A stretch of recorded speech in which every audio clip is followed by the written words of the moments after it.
All right, everyone, what's going on? A bit of a different video today. Just going to do a little bit of a end of year Q&A. It's been about a year and a half maybe since I did one of these. This year's been incredible. Channel has, I think, pretty much sort of doubled or near enough about doubled in subscriber count. So I just want to say thanks ever so much for your support this year. It means a lot. Channel's been chugging away now for some time. I know some of you have stuck with me through some pretty dark times in terms of the quality of content. So hopefully we continue to get better, continue to grow, and continue to help all of you become peak performers. And so with that said, let's jump into some questions. So first question, how do you bounce back from bad days and weeks? Well, look, everyone has bad days. Everyone has bad weeks. When it comes to actually bouncing back from them though, I think there's kind of two things you can do. The first is actually ask the question of, okay, why have I not performed well? Or why have I had a bad stretch, run of form, whatever it is?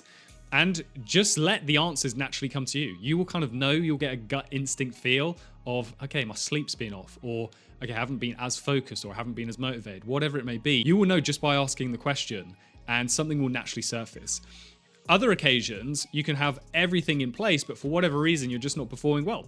And typically these are one-offs, but if you overthink them, then that's where they can become a real sort of cycle of negativity. So sometimes, as much as it's difficult, you've got to realize that in life, in sport, whatever your domain is, you're going to have bad days, and you've just got to see it as a blip and not let it become an absolute rut. So next question is, what would you say to your younger self if you could?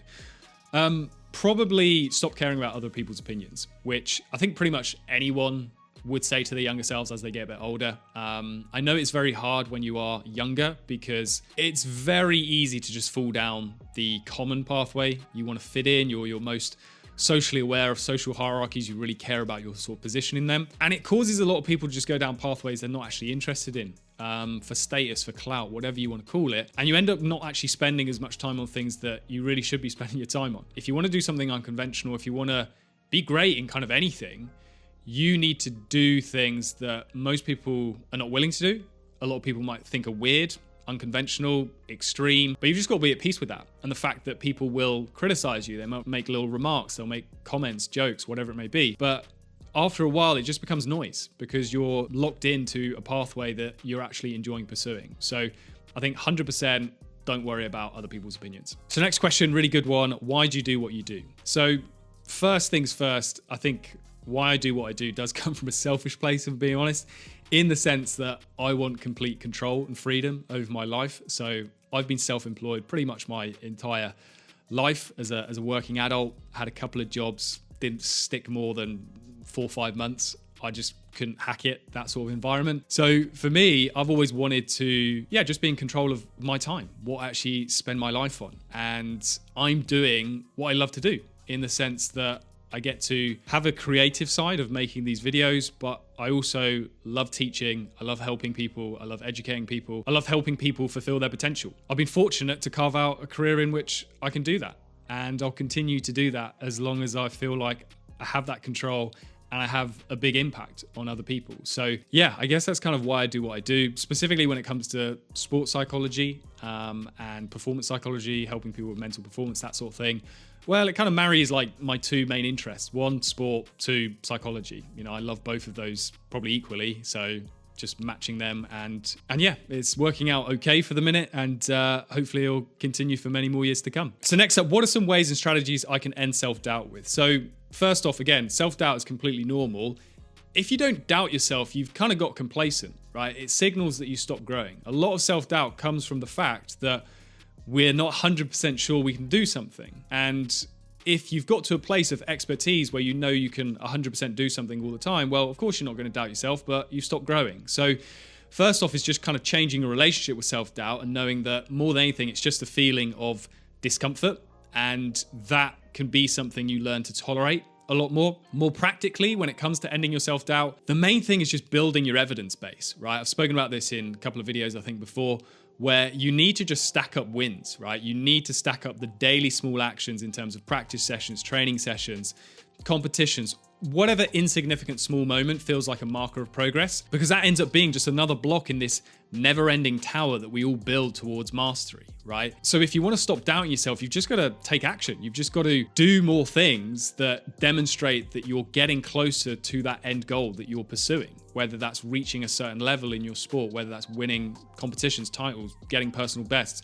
whatever it may be. Self-doubt, it's always going to be there, but you've just got to try and outpace it by continuing to stack up these wins on a daily basis. All right, so next up, how to actually start winning matches after you have a record of always losing. So getting out of a rut when it comes to losing, not performing well, probably the worst thing you can do is start focusing on winning, because you're in a position where you're way off that and you're placing way too much expectation and pressure on yourself. And so that's why a lot of people get into these big ruts, because they start focusing on outcomes instead of process, right? So if you have been losing regularly on a consistent basis, you need to just actually stop that trend by asking, why am I losing? What am I not good at? What are the things that are holding me back? What are the things that my opponents are much better than me at? And get to a point where you're able to start working on those individual things. Start ticking off all of those weaknesses that you have. Start doubling down on your strengths. There's literally no point in focusing on winning if you've been in a rut of losing. Next one, should I retaliate against players who act out against me? It's up to you at the end of the day. Some people like to just shrug off things like trash talk or people winding them up because they know that the person's just trying to get a reaction out of them. So the best thing they can do is act like it's not even happening. Just remain stone cold face, not respond to it, not take the bait. On other occasions, you want to fight fire with fire. You see that in sports all the time. It really depends on you as an individual. Does it energize you, hype you up to respond? Or does it actually take more from you if you do that? So you need to ask this question back to yourself, really. Okay, so interesting question here. Is it possible to be a professional athlete in two sports simultaneously, like swimming and football? If it is, what are the requirements that I'll need? Pretty much no. There's been very rare occasions where people have been pro athletes in two sports, maybe not even simultaneously. Obviously, you've had people like Michael Jordan, had a couple of years baseball. There was an Olympian, I think Victoria Pendleton. She was a gold medalist in cycling and then she became a jockey, I think, afterwards. But I don't think she did them simultaneously. And look, if you're doing like a team sport like football, it's going to be in your contract that you work for them and you work for them alone. You won't be able to compete in other things. So I think the only exception would be if you do two individual sports and you're really good at them. You know, you could be, I don't know, a golfer and a swimmer, but the chances of getting to the elite level in two sports is next to nothing unless you're an absolute freak of nature. It's just not going to happen, unfortunately. So there's no problem with doing two sports, but you got to realize you're not going to reach pro level in both of them, you know, and if you are, you're just like a freak of nature. It's like a 1 in a billion thing. Next question, this is probably the best one. Do you like waffles or pancakes? The answer is both.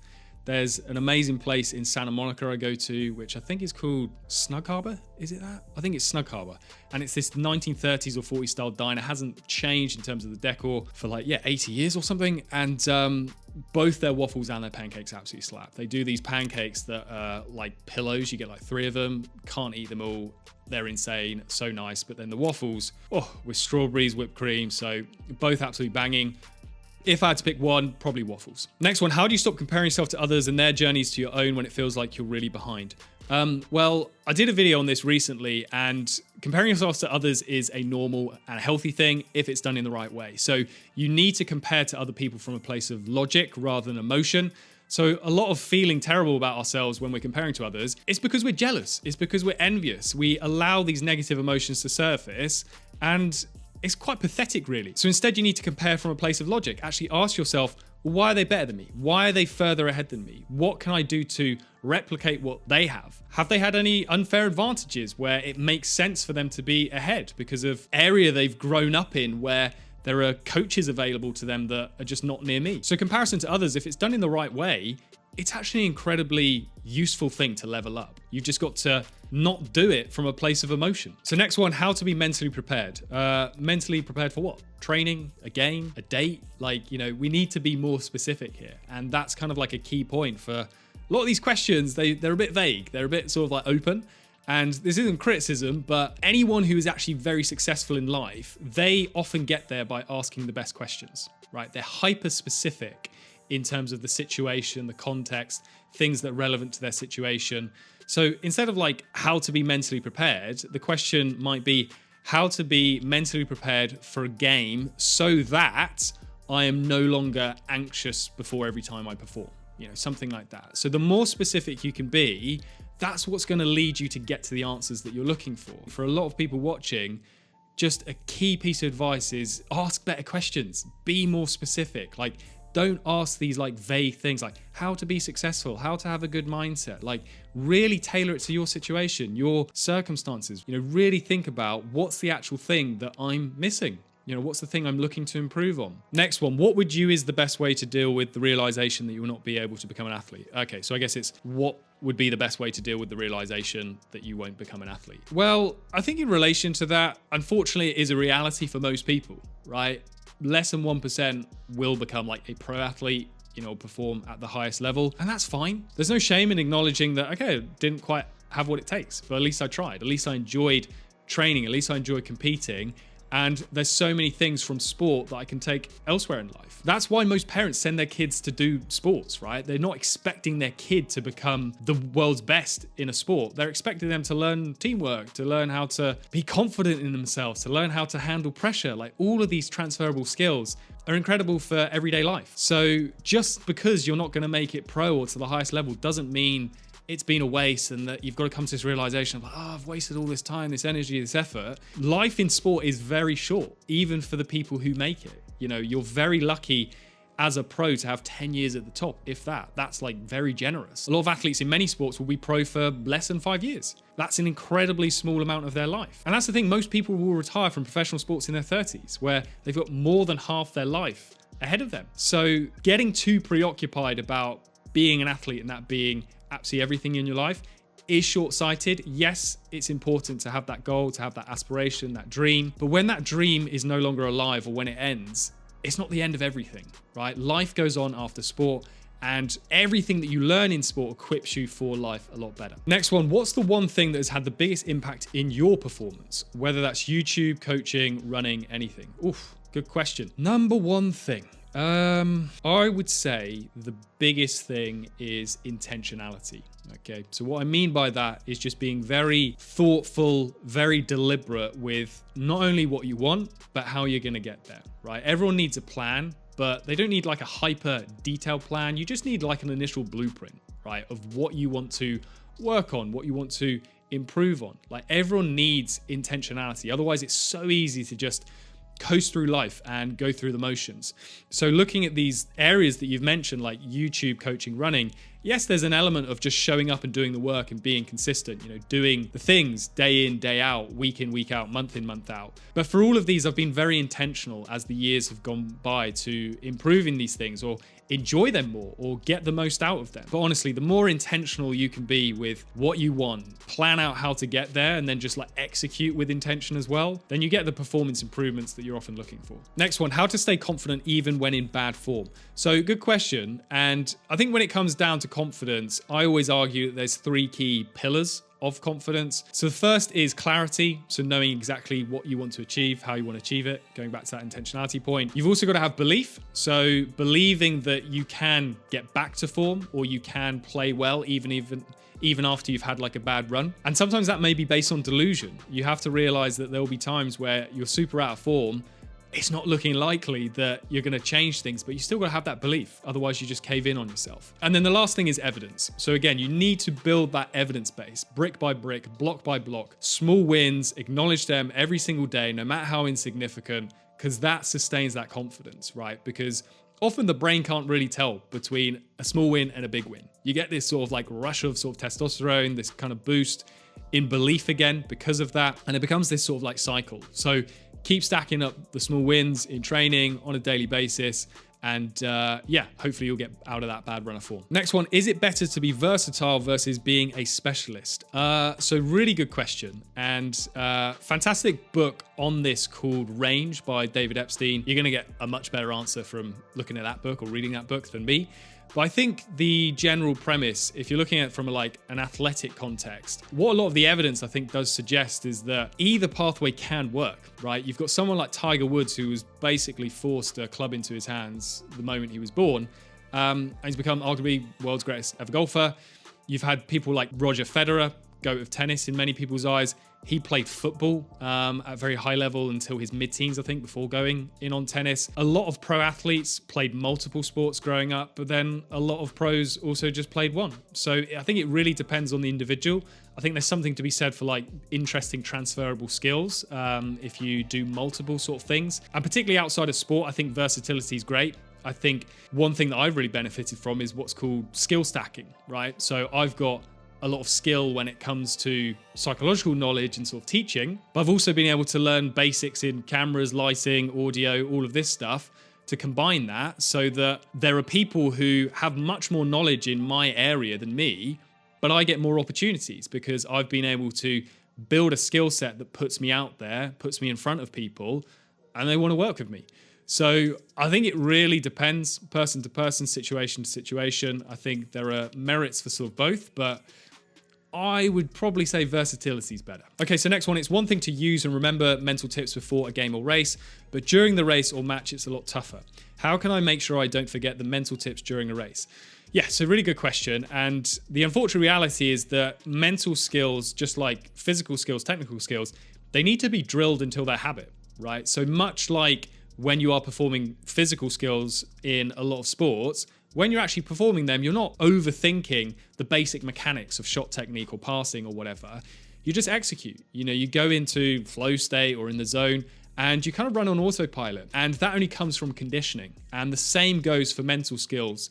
So if you're using reset buttons, self-talk, you know, breathing techniques, whatever, these need to be conditioned by regular practice in your training so that during the real thing, it just becomes a natural response to certain sort of triggers and situations that you face. But if you're looking for simple triggers, so say if you're like racing, you know, if you need to engage in positive self-talk or something during the latter stages, you might actually just have like cue words maybe written on your hand or your arm or something. So yeah, cues and triggers are like super helpful to remember a range of different things. But just going back to the main point, unfortunately, it's just something you've got to condition. It needs to become automatic. It needs to become second nature. And the only way you do that is through training and regular practice of mental skills, just like you would your physical and technical skills. Okay, so we'll end with this one. What is the one mindset shift that athletes have to go through from becoming good to great in competition? So the biggest shift in mindset that any athlete can make is being at peace with all outcomes. And what that basically means is just knowing in the back of your mind that sometimes it's not going to work out. So you need to know that if you're putting yourself in high pressure situations, they're high pressure situations because there's a chance you'll fail. There is stakes, there is expectations, there's judgments that come with that, there's opinions, there's all these things that make something high pressure. And they're only high pressure because they're important. They're only high pressure because there is a chance that you will fail. And you have to be at peace with that. You have to have the confidence to just go ahead anyway. You have to be willing to put your hand up to take a penalty in the penalty shootout. You have to be willing to call for the ball on the last second play to sink the buzzer beater. But you have to know in the back of your mind that there is a chance that you won't make it. You're not thinking that that will be the case, or you're not expecting to fail, but you have to realize that there will be consequences, whether you make the shot or if you don't. So the very best are just far more willing than others to just go for it. And they will be in situations where people say they choked. But in my eyes, a lot of the time, choking only happens because you actually did bottle it. You actually did not even go for it. The person who still puts up the shot with confidence, with composure, with calm, and it doesn't go in, they didn't choke. They just got unlucky.